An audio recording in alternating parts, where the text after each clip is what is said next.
తోకేయండి, కింద కామెంట్ చేయండి friends.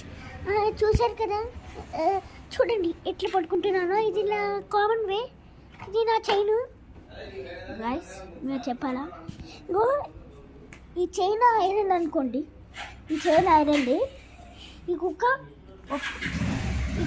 Powerful అనుకుంటా ఐరన్ చైన్ కానీ. ఎందుకంటే ఇందాక అక్కడ కట్టిస్తే చైన్ తెంపుకొని మరి ఇక్కడికి వచ్చి నా చెప్పుల్ని కొరికి పడేసింది. చూసారా? నా చెప్పే కాదు, మా డాడీ చెప్పు కూడా. ఈ కుక్క కొరికి చెప్పు కాన్సెప్ట్ ఎలా ఉంది కింద కామెంట్ చేయండి. చూసారు కదా, నాకు బోర్ పెడుతుందంటే ఇక్కడికి బయటికి వాకింగ్ తీసుకెళ్ళడంలే. నా కాలం నాకు అనిపించింది. నా కాలే దొరికిందా నీకు? చూసారు కదా, దీనికి ఆకలి అవుతుంది guys. Please like share subscribe మన ఛానల్ని. జల్ అయిపోయింది.